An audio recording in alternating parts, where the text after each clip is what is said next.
안녕하세요. 스포츠 분석 천교수입니다. 저희 채널을 방문해 주셔서 감사합니다. 이번 회차 천교수 가족방 적중 내역입니다. 적중하신 분들 모두 축하드리며 오늘의 경기 분석도 재밌게 시청하시고 유익한 정보 얻어가시기 바랍니다. 천교수 가족방 입장은 영상 하단 고정 댓글을 통해 입장 가능합니다. 그럼 오늘의 경기 분석 시작하겠습니다.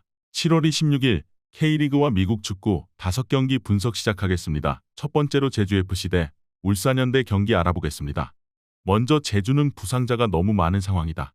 특히 지난주에는 주말 일정과 주중 일정이 모두 있던 상황이라서 선수단의 체력적인 이슈나 몸 상태가 꽤 심각한 모습이다.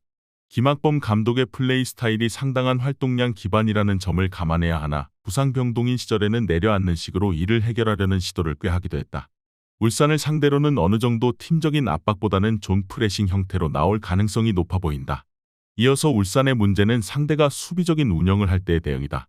대체적으로 최근 득점력 자체가 많이 떨어졌는데 세부적인 전술이 부족해서 상대가 라인을 내리고 나서면 측면에서의 크로스로 단조로운 현상이 자주 발생하고 있는 모습이 잦다.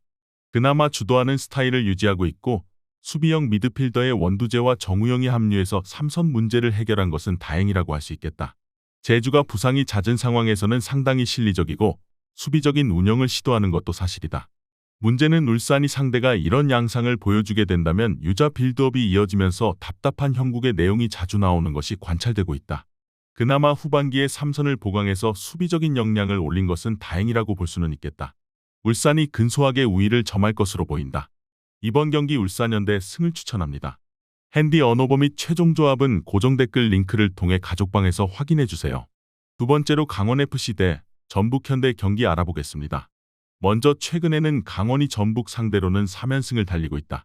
전북이 강원의 공격성을 부담스러워해서 상당히 잠가버리는 상황을 만들기도 하지만 이를 특유의 공격성으로 잡아버리는 형국이 자주 나오고 있는 상태다.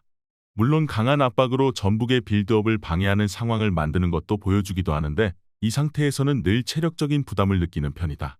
전북의 전방위적인 보강과 이승우의 합류가 약점이 될 우려는 있다. 이어서 전북은 이승우와 안드리고 등 전방위적인 보강을 하면서 후반기 돌풍을 예고한 상황이다. 일단 이승우는 주말에 메디컬 테스트를 마치고 합류하게 될 가능성이 높아 보이는 상태다. 이승우가 후반에 조커로 들어가면서 상대 수비를 헤집어 놓는 것으로 수원FC의 호조를 이끌었는데 안드리고도 지난 경기 선발로 나와서 골을 기록하는 등 대체적으로 공격력이 살아난 모습을 보여주고 있다. 물론 늘 강원의 수비에 수비진이 힘겨워했던 것은 감수해야 한다. 전체적으로 강원이 이제는 전북을 상대로 상당히 강한 면모를 자주 보여주고 있는 것이 사실이다. 물론 지친 강원의 틈을 이승우 같은 조커 자원들이 공략하는 것도 생각해볼 여지는 있을 것으로 보이지만 볼점 이유를 통해 강원이 점차 우위를 점할 것으로 보인다.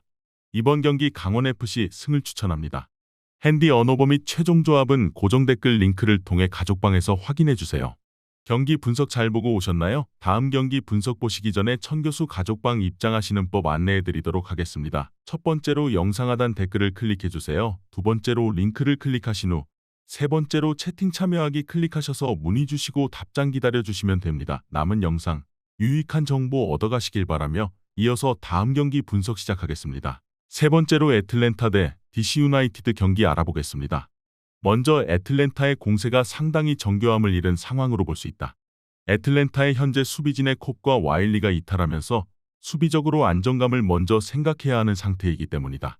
지난 콜럼버스전에서도 세트피스 두방과 뻥축구 양상이 이어졌는데 알마다의 이탈도 정교함의 실종으로 이어진 것일 수 있다.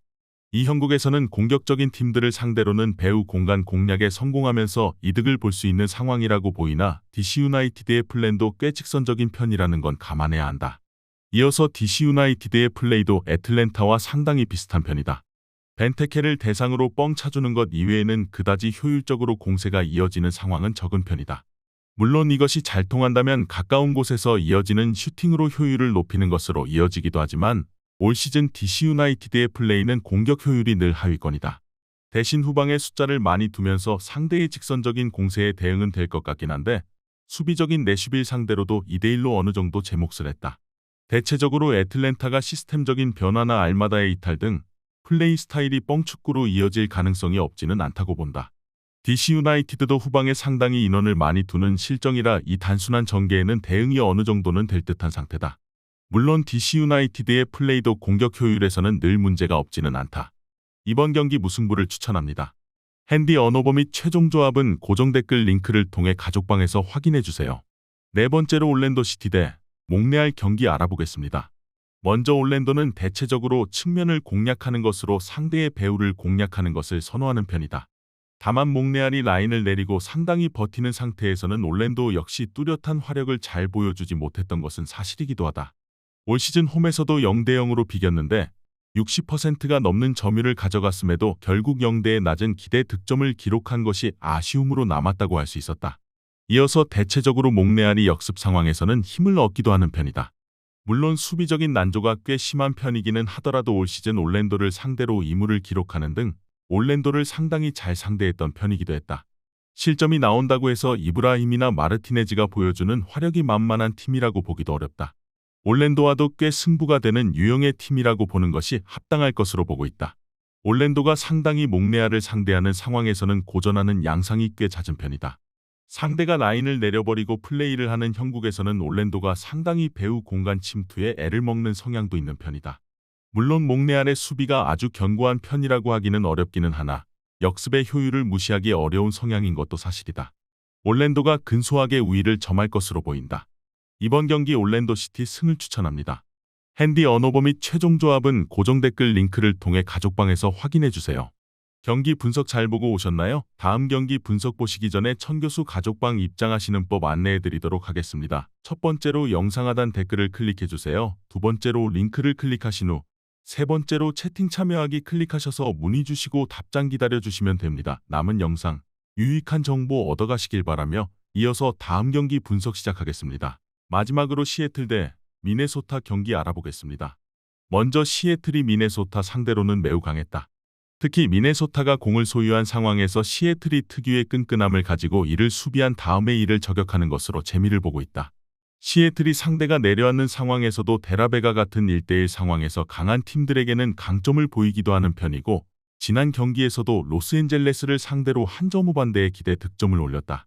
상대가 파이브백을 가동했다는 점에서 시애틀이 낮은 수비 라인을 공략하는 것도 문제가 없다는 것을 드러낸 셈이다. 이어서 미네소타의 플레이는 공을 잡은 상황에서 오히려 불안하다. 대체적으로 지난 경기 2대 0 승리에도 불구하고 공을 잡은 상황에서 서두르다가 괜히 실점에 가까운 모습을 자주 보여주었다. 실제로 지난 경기 기대 실점은 하위권인 산호세를 상대한 것을 감안하면 상당히 높은 수치라고 보는 편이 낫다. 이 상황에서는 상대를 수비하는 것에서도 불안감을 드러낼 수 있다는 것이 분석가들의 지적이다. 시애틀이 전적 자체도 미네소타에게 상당히 앞서는 편인데 공을 잡은 상황에서 미네소타가 서두르다가 공을 잃는 상황을 자주 연출하고 있다. 애초에 끈끈한 조직력을 바탕으로 지공 성향의 팀을 상대하는 것을 시애틀이 상당히 잘 해내는 편이기도 하다. 이번 경기 시애틀 승을 추천합니다. 핸디 언어버 및 최종 조합은 고정 댓글 링크를 통해 가족방에서 확인해주세요.